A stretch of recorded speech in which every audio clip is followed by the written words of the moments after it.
28 de octubre del 2003. Un chico de 17 años sale del instituto en Barcelona. 5 minutos después tiene un cuchillo clavado en el corazón. Lo confundieron con otro. Tú creías que la guerra de pandillas era cosa de Medellín o de Chicago. Te vamos a enseñar cómo 2 ejércitos latinos convirtieron los parques de España en zona de guerra y por qué el monstruo que crearon todavía respira.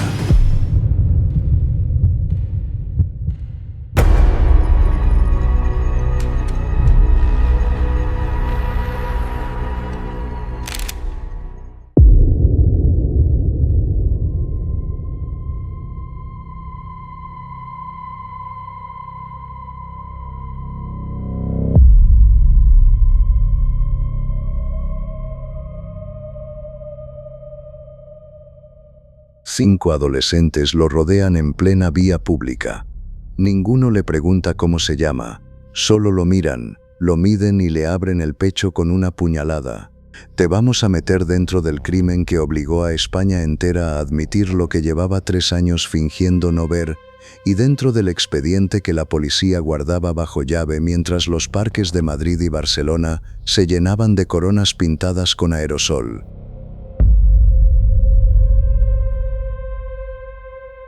...28 de octubre del 2003...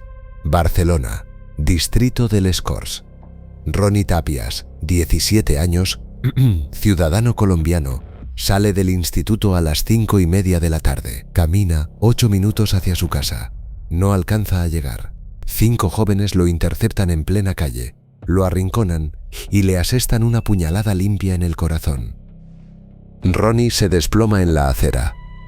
Muere antes de que llegue la ambulancia. Sus padres lo reconocen al día siguiente en una morgue del Hospital Clínic. No tiene antecedentes. No pertenece a ninguna banda. No conoce a sus asesinos. El expediente policial tardará semanas en establecer la única pista que importa. Mataron al chico equivocado. Días antes, en una discoteca del centro, un grupo de ñetas se había peleado con un Latin King llamado Ronnie. Mismo nombre, misma edad, melena parecida. Los autores materiales del asesinato, todos menores de edad, habían salido a cazar a un fantasma. Encontraron a un estudiante que estudiaba el bachillerato y volvía a su casa con una mochila al hombro. Para la sociedad española de 2003, el caso fue un terremoto en cámara lenta. Los Latin Kings y los ñetas no eran nombres familiares. No salían en los informativos del prime time. Hasta esa tarde de octubre, los pandilleros latinos eran un rumor que los porteros de discoteca repetían en voz baja, una sospecha que los profesores de instituto comentaban en la sala de café. Nadie en el Ministerio del Interior los consideraba prioridad. El nombre de Ronnie Tapias cambió eso en 72 horas. Lo que la prensa descubrió esa misma semana era inquietante por su escala. Solo en Madrid, la Comisaría General de Información manejaba una lista interna de más de 1.500 jóvenes identificados como miembros activos o simpatizantes de pandillas latinas. En Cataluña, los Mossos d'Esquadra hablaban de 4.000 simpatizantes vinculados a los ñetas. El Parque del Retiro, la Casa de Campo, los parques de Vallecas, las plazas de Hospitalet, los descampados de Cornellá, llevaban 3 años siendo marcados con coronas de 5 puntas y corazones azul-rojos a punta de aerosol. Y nadie había hecho nada. La excusa oficial era simple. Eran cosas de jóvenes. Choques entre inmigrantes. Conflictos de barrio. La palabra pandilla sonaba a película americana, a algo que le pasaba a otros países, no a la España que acababa de entrar en el euro y que se llenaba la boca hablando de modelo de integración. Pero la noche del 28 de octubre, mientras el cuerpo de Ronnie todavía estaba en la acera, un agente de la Brigada de Información se acercó al cordón policial y reconoció la firma, la forma del corte, la elección del lugar, la hora. Todo encajaba en un patrón que llevaba meses cocinándose en sus carpetas. No era un robo. No era un ajuste de cuentas adulto. Era un acto ritual, una declaración de guerra entre 2 organizaciones que la sociedad española se había negado a tomar en serio. 2 organizaciones nacidas a miles de kilómetros de allí, en cárceles y guetos que los políticos de Madrid jamás habían pisado. Y mientras los padres de Ronnie firmaban el reconocimiento del cuerpo de su hijo, en un sótano de Galapagar un hombre con tatuajes de corona en los nudillos miraba el reportaje en silencio. Los días siguientes al asesinato fueron una clase acelerada de geopolítica criminal para todo un país. Los Mossos d'Esquadra detuvieron a los 5 autores materiales en menos de 72 horas, gracias en buena parte a la propia chulería de los detenidos. 3 de ellos habían publicado en sus chats fotografías de armas blancas. Otros 2 se habían grabado contando la historia frente a la cámara de un teléfono móvil prestado, como si lo que acababan de hacer fuera una medalla de iniciación. La investigación reveló algo todavía más perturbador. El joven Latin King con el que los nietas se habían peleado en la discoteca no era un líder ni un objetivo de represalia justificada según las propias reglas internas de la nación. Era un soldado raso de barrio. El crimen no estaba siquiera autorizado por la cúpula. Era una venganza adolescente que se disfrazó de operación de guerra, que mató al chico equivocado y que arrastró a una nación entera a enfrentarse a sí misma en directo. Los funerales de Ronnie se celebraron en Barcelona el 1 de noviembre. La comunidad latinoamericana de Cataluña, hasta entonces silenciosa frente al problema de las bandas, salió a la calle. Pancartas con el rostro del joven, camisetas blancas, padres pidiendo que el asesinato de su hijo no se interpretara como prueba de que los inmigrantes traían violencia, sino como prueba de que un sector pequeño de adolescentes desatendidos estaba arrasando con el resto. Era la primera vez que la propia comunidad latinoamericana enterraba públicamente a uno de los suyos asesinado por otros de los suyos. No sería la última. Cuando un país descubre a sus monstruos en el cuerpo de un menor inocente, ya es demasiado tarde. Y lo peor todavía no había empezado.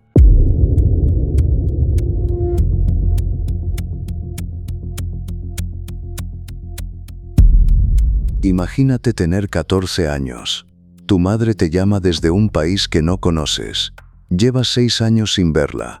Subes a un avión, aterrizas en Madrid y descubres que la mujer que te abraza en la terminal es una desconocida que limpia casas 16 horas al día. Te vamos a explicar por qué España fabricó, sin darse cuenta, la materia prima perfecta para 2 de las organizaciones criminales más antiguas del continente americano.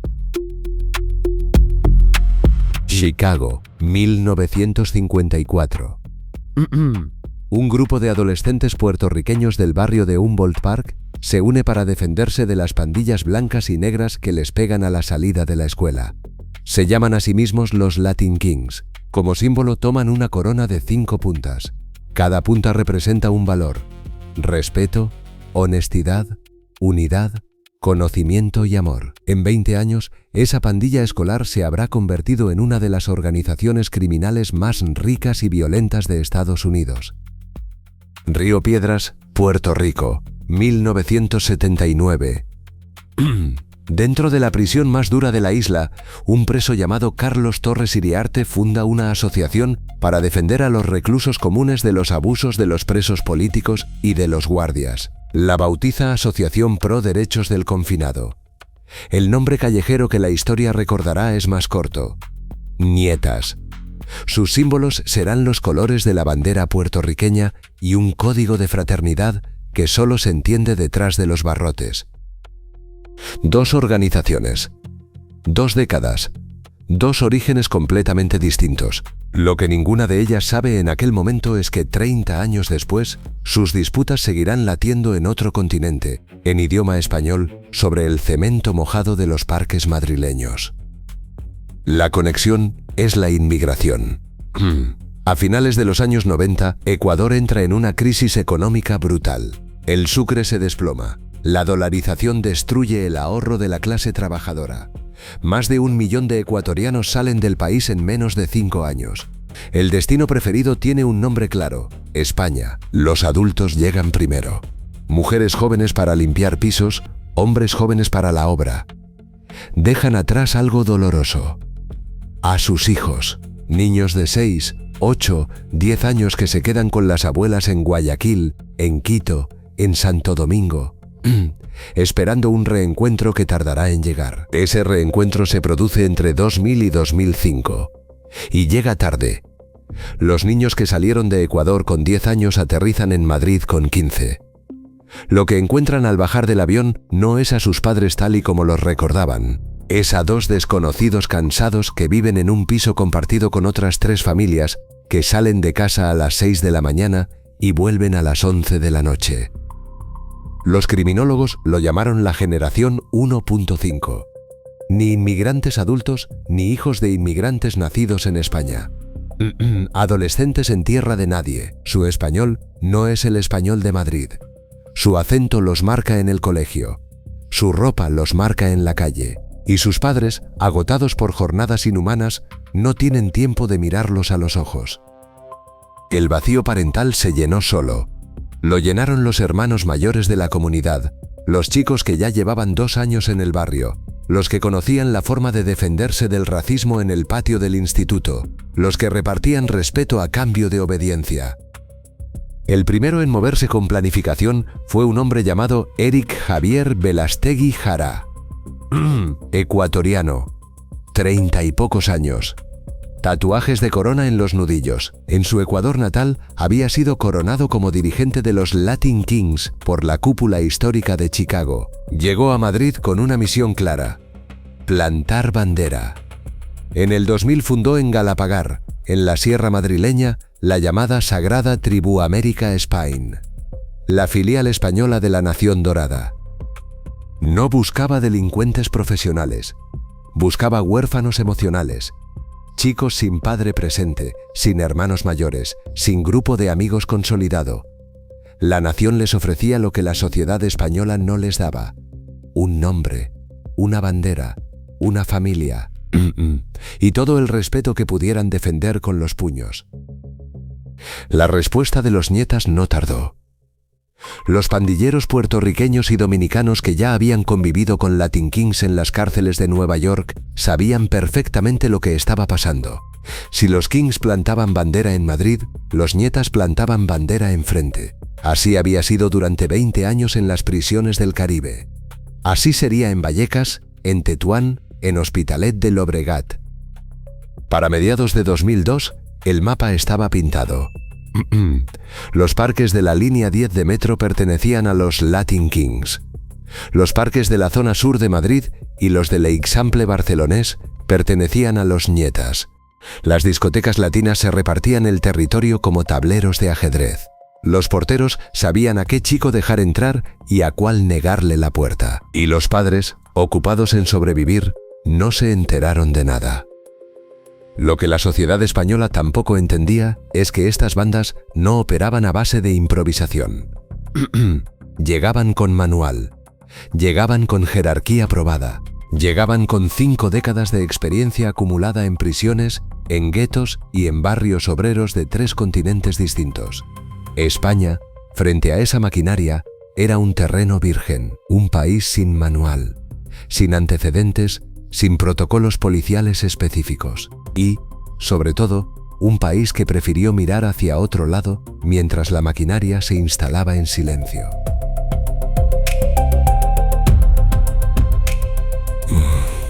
Cuando un país le pide a una generación entera que críe a sus hijos por teléfono, el silencio de esos hijos siempre se llena. La pregunta nunca fue si se iba a llenar. La pregunta era ¿con qué?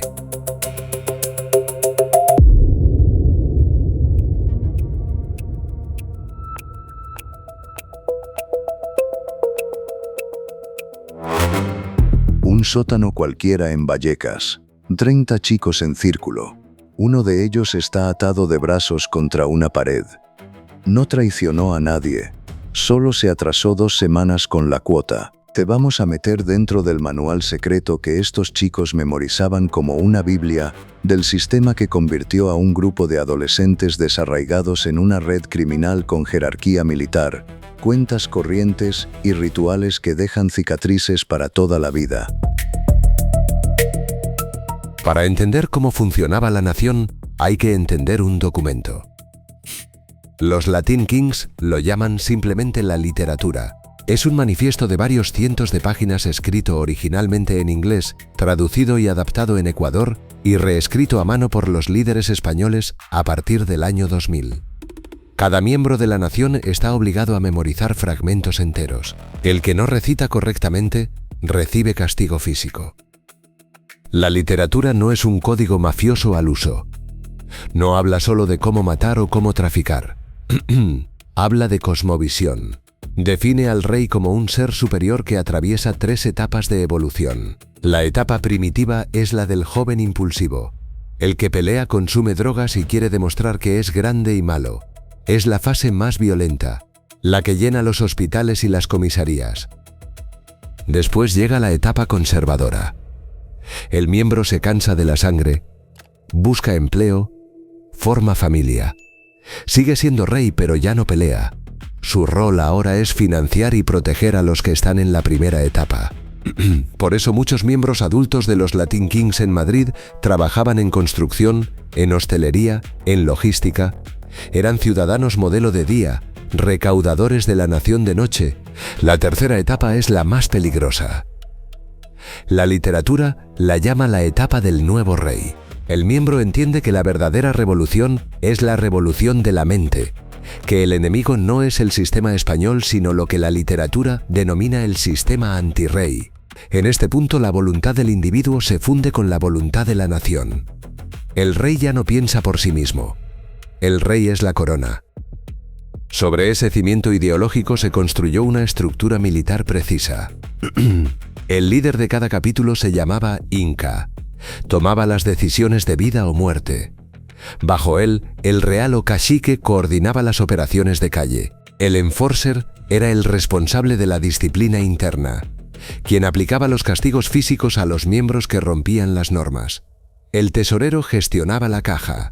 El secretario llevaba las actas de cada reunión, escritas a mano, con tinta azul, en cuadernos escolares comprados en cualquier papelería de barrio. La caja era el corazón financiero de la nación. Cada miembro pagaba una cuota semanal o mensual, 5 euros, 10 euros, 20 euros, según el rango y según el barrio. Parece poco. No lo era. Con 200 miembros activos solo en Madrid, la caja madrileña llegó a manejar miles de euros al mes. Dinero que servía para comprar machetes, pagar fianzas, alquilar pisos de reunión, enviar comida y dinero a los líderes encarcelados. Quien no pagaba la cuota no era expulsado, era castigado. El castigo se llamaba la pared. El miembro se colocaba contra un muro, los brazos abiertos, mientras los enforcers le golpeaban con bastones, con cinturones o con tubos de plomo durante un número exacto de segundos. El número dependía del agravio. 10 segundos por una falta menor, 30 por una pelea con otro rey, más de 1 minuto por traicionar a la nación. Pocos lograban mantenerse en pie hasta el final. Pero el verdadero ritual no era el castigo, era la entrada. Para ser admitido como Latin King de pleno derecho, el aspirante debía pasar por una iniciación llamada cacería. El líder del coro elegía a un transeúnte al azar, no un rival, no un ñeta, una persona cualquiera. Un viandante que caminara por la calle equivocada a la hora equivocada. El aspirante tenía que agredirlo, robarle o apuñalarlo según la severidad de la prueba. Si dudaba, no entraba. Si lo hacía, dejaba de ser civil para siempre. El protocolo de los ñetas era distinto, pero igual de cruel. Para los hombres, la iniciación implicaba una paliza grupal, 30 segundos de golpes simultáneos de varios miembros. El aspirante debía permanecer en pie sin levantar las manos. Para las mujeres que aspiraban a entrar en el círculo, el ritual era infinitamente más oscuro. Algunos capítulos practicaban lo que internamente llamaban el trencito. La aspirante era obligada a tener relaciones sexuales consecutivas con varios miembros de la banda, una forma documentada de violación grupal disfrazada de prueba de lealtad. Una vez dentro, esas mujeres no escapaban a la violencia. La nación les asignaba tareas específicas. Transportar machetes en los bolsos cuando los varones eran cacheados. Vender pequeñas dosis de cocaína en las puertas de las discotecas. Esconder los teléfonos móviles de los líderes durante las redadas. Las llamaban Latin Queens o ñetas reinas. El título sonaba a poder. La realidad era servidumbre con corona de bisutería. El sistema funcionaba con una eficiencia inquietante. En 3 años, desde 2000 hasta 2003, los Latin Kings pasaron de tener 12 miembros fundadores en Galapagar a controlar redes en Madrid, Barcelona, Murcia, Valencia y Zaragoza. Los Ñetas crecieron en paralelo, alimentados por la inmigración dominicana y por antiguos miembros que ya habían pertenecido al grupo en Ecuador y en Nueva York. Para el ojo no entrenado, eran solo chicos en chándal con pañuelos de colores. Para la policía, eran organizaciones criminales con jerarquía militar, caja registradora y un libro sagrado. Las reuniones tenían un protocolo idéntico al de una asamblea sindical, con la diferencia de que un sindicato no aplica castigos físicos a los que llegan tarde. El secretario abría la sesión leyendo en voz alta el preámbulo de la literatura. El tesorero pasaba lista, recaudaba las cuotas pendientes y anotaba los impagos en una libreta. El Inca exponía la agenda de la semana, qué objetivos había, qué barrios había que defender, qué miembros habían fallado. Al final de la reunión se procedía a los castigos, la pared, el correctivo, la sangre derramada delante de los hermanos para que todos recordaran las reglas. La estética era parte del sistema. Cada Latin King llevaba un rosario amarillo y negro con cuentas de plástico que representaban su rango y antigüedad dentro de la nación. Cada ñeta llevaba un rosario con corazón de plata o latón con los colores azul, blanco y rojo. Los grafitis pintados en muros del barrio no eran obra del azar. Marcaban territorio, anunciaban presencia, funcionaban como tarjetas de presentación para cualquier miembro nuevo que llegara desde otra ciudad y necesitara saber dónde podía moverse y dónde no. Cualquiera puede montar una pandilla, pero montar una pandilla con manual de procedimientos, departamento de contabilidad y servicio jurídico propio, eso ya no es una pandilla. Eso es una empresa. Y las empresas, tarde o temprano, necesitan eliminar a la competencia.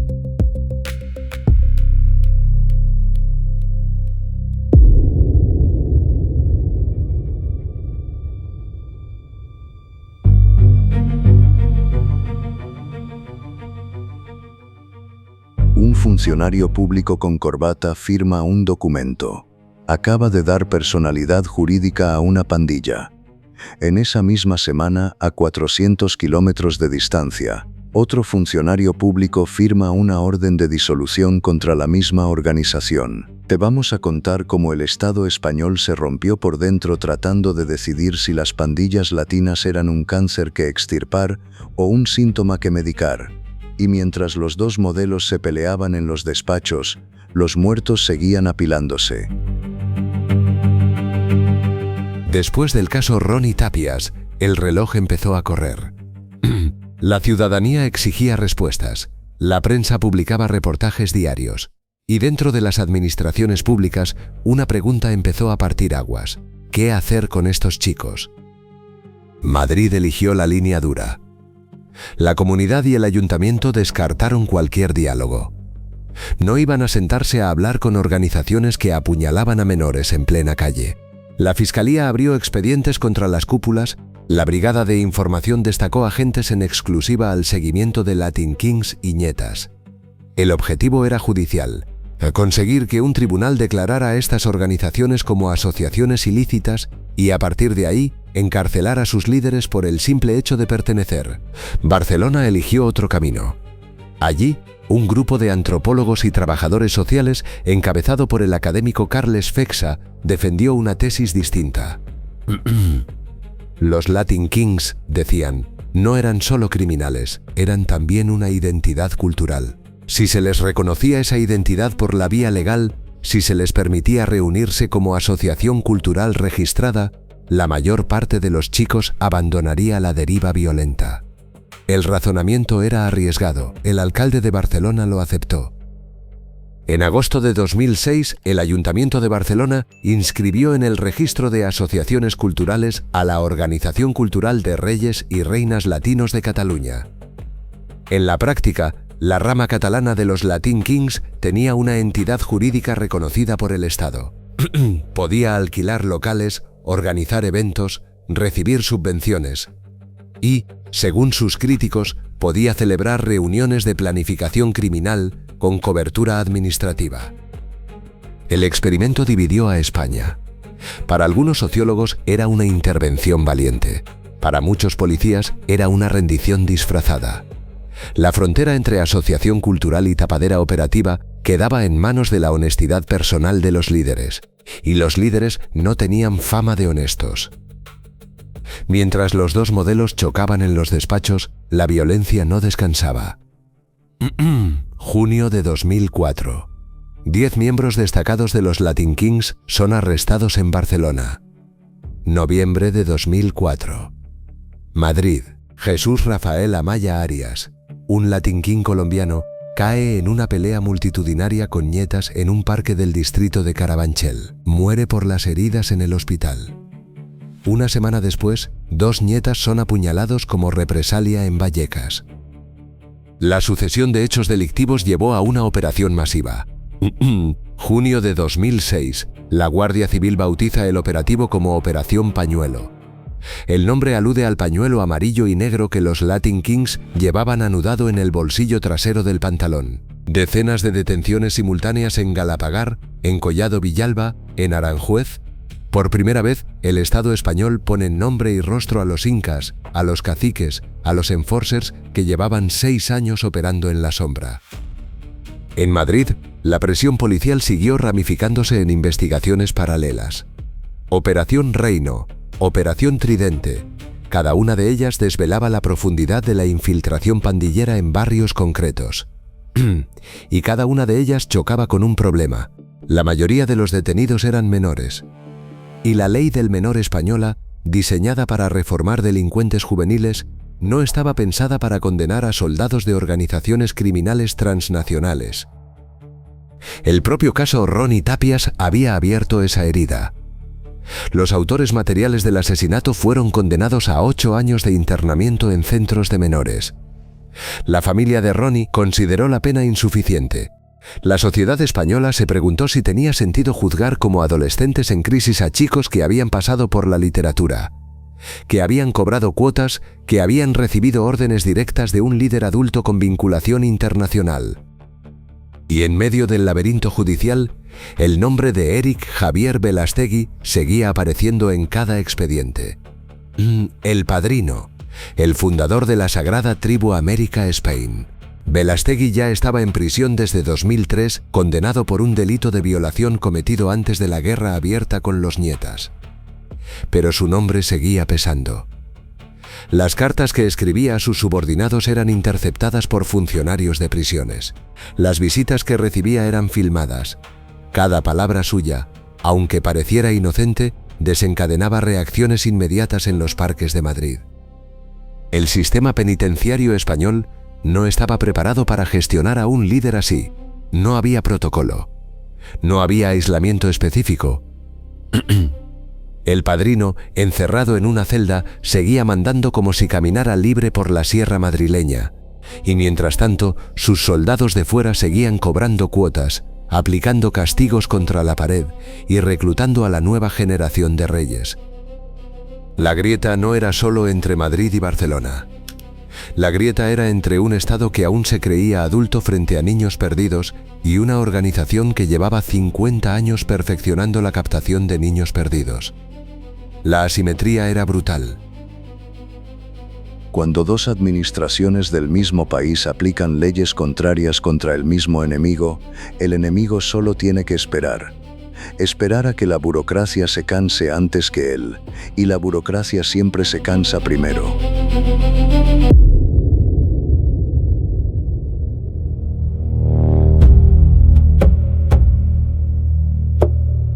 Un preso en una cárcel gallega levanta el teléfono. Da una orden de 3 segundos. A 900 kilómetros, un chico con pañuelo amarillo saca un machete de su mochila escolar. Te vamos a enseñar cómo el Tribunal Supremo de España firmó la sentencia de muerte legal de los Latin Kings, cómo el Padrino siguió mandando desde la celda durante más de una década, y por qué hoy, en pleno 2026, la guerra que nadie esperaba sigue viva con otro nombre. 2012. Sala Segunda del Tribunal Supremo. Los magistrados ratifican una sentencia que va a marcar a generaciones enteras. La Almighty Latin King and Queen Nation, en su capítulo madrileño, queda declarada formalmente como asociación ilícita, no por lo que han hecho sus miembros individuales, por lo que es la organización en sí misma. Pertenecer a ella, sin más, es delito. La sentencia se apoya en años de pruebas, documentos incautados con la literatura impresa, grabaciones de reuniones secretas en sótanos de barrio, testimonios de antiguos miembros arrepentidos, cuadernos escolares con actas firmadas, listas de cuotas, de castigos, de objetivos. El tribunal concluye que la nación, en su versión española, tiene una finalidad criminal estructural que no es separable de su discurso cultural. La decisión sienta jurisprudencia. A partir de ese momento, cualquier juez español puede aplicar el artículo del Código Penal sobre asociación ilícita a los Latin Kings sin necesidad de probar delito individual. Para la Brigada de Información de Madrid es una victoria histórica. Para el modelo barcelonés es un golpe casi mortal. El experimento de la asociación cultural pierde fuerza política. La línea dura se impone como doctrina nacional, pero en una celda del centro penitenciario de Teixeiro, en La Coruña, un hombre llamado Eric Javier Belastegui sigue dando órdenes. Han pasado 9 años desde su ingreso en prisión. Ya no se mueve, no habla con prensa, no participa en motines, pero la red que fundó en 2000 sigue obedeciéndole. La forma de mandar es artesanal y eficaz. Cartas escritas con letra clara, mensajes orales transmitidos por familiares en el locutorio, miembros de la nación detenidos en otras cárceles que cumplen funciones de correo humano. Las órdenes salen de Teixeiro y llegan a Madrid en cuestión de días. El padrino ordena reorganizar los coros que han quedado descabezados después de las redadas, nombra a nuevos incas. Decide qué barrios entrega y cuáles defiende a cualquier precio. Aprueba castigos, aprueba treguas, aprueba ataques. Para principios de los años 20 de este siglo, la situación es absurda y a la vez perfectamente lógica. El líder de la mayor organización criminal latina en España lleva más de una década entre rejas. La organización sigue operando con violencia callejera, con cuotas regulares y con expansión territorial. La cabeza encerrada manda al cuerpo libre. La respuesta del Estado llega en 2021 con la Operación Torcido. La Policía Nacional documenta, con escuchas autorizadas y vigilancia penitenciaria reforzada, que Belastegui ha ordenado ataques con machete en Madrid desde su celda gallega, apuñalamientos en parques, heridos graves en hospitales, coordinación logística desde el régimen ordinario. La instrucción judicial concluye que un líder encarcelado puede dirigir una organización criminal con la misma eficacia, o mayor, que un líder en libertad. Belastegui recibe nuevas condenas.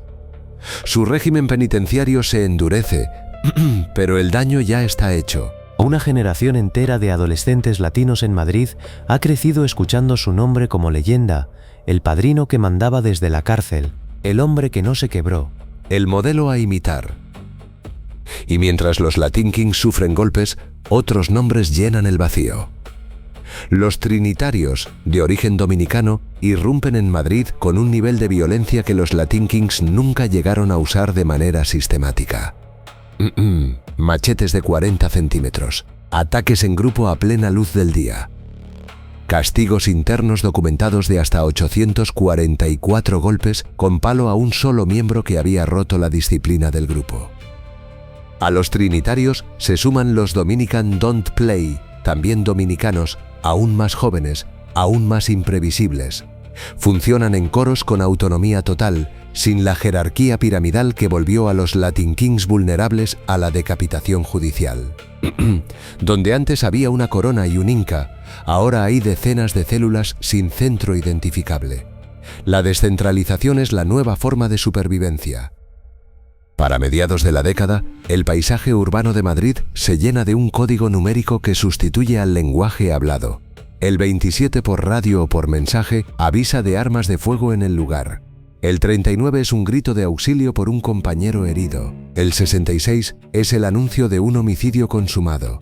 La gramática nueva del crimen latino en España ya no necesita palabras, solo números. Los Latin Kings de Belastegui, los Nietas de Vallecas y Hospitalet ya no son los protagonistas absolutos, pero todos los grupos que ocupan hoy su espacio funcionan con su misma gramática.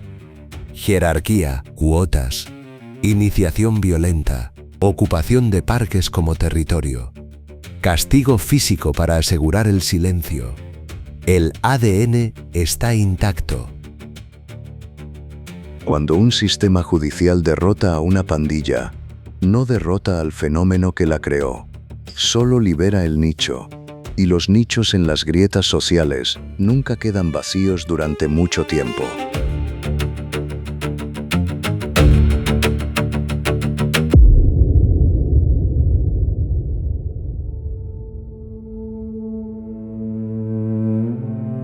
Un parque cualquiera de la periferia.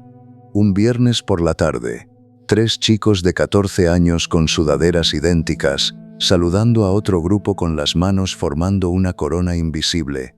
26 años después del primer pañuelo amarillo anudado en Galapagar, te vamos a contar por qué la guerra que nadie esperaba en España no terminó nunca, y por qué los protagonistas de la próxima sentencia todavía van al colegio.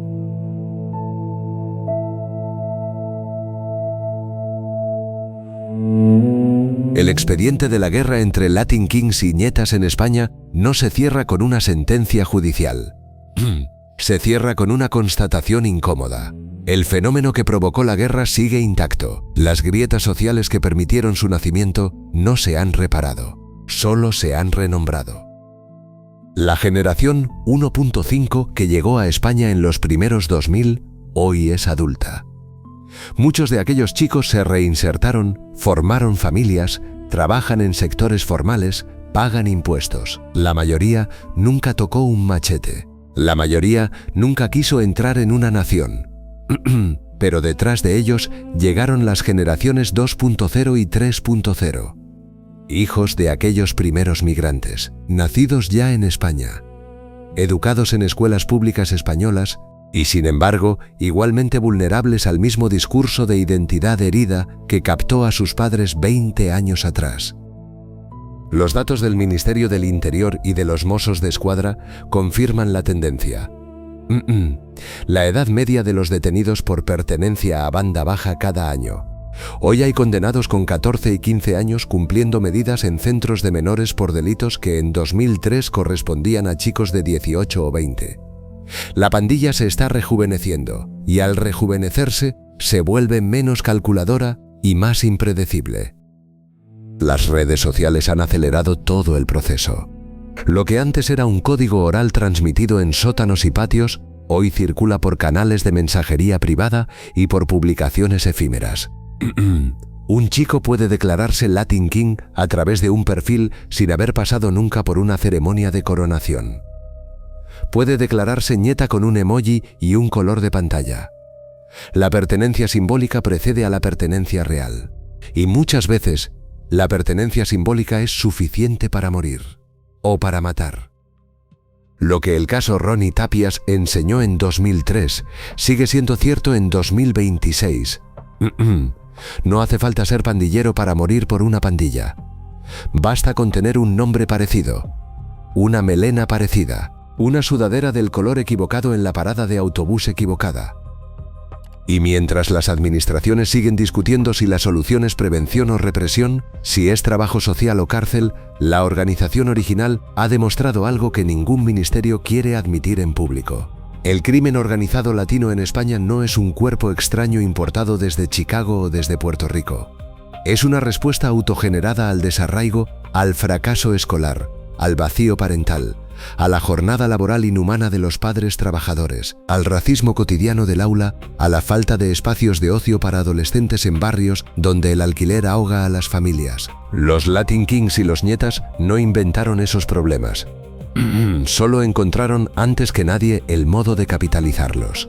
Y hasta que esos problemas no se aborden con la misma seriedad con la que se aborda el narcotráfico o el terrorismo, el mismo mecanismo seguirá produciendo bandas nuevas con nombres nuevos. Los Trinitarios, los Dominican Don't Play, los Black Panthers, y los que vendrán después con nombres que aún no se han pronunciado en ninguna sala judicial. Cada generación inventará su corona. Cada nueva ola pintará sus colores en una pared distinta. El parque donde Ronnie Tapias murió en 2003 no es el mismo parque hoy, pero alguien sigue marcándolo. La guerra de pandillas que nadie esperaba en España no fue una guerra entre Latin Kings y ñetas. Esa fue solo la primera de una serie. La guerra real es contra el silencio que produce el desarraigo, y ese silencio, mientras quede una sola grieta abierta en el suelo español, siempre encontrará a alguien que lo llene. No es la pandilla la que sobrevive, es la herida que la fabrica, y esa herida todavía no la ha cosido nadie.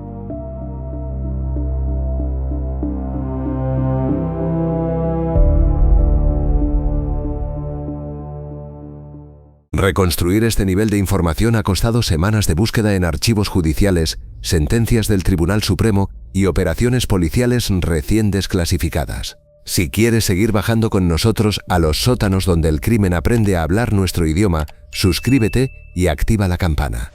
Deja en los comentarios qué otra organización debemos diseccionar antes de que la siguiente generación la herede. Este expediente se cierra. Nuestro archivo nunca lo hará.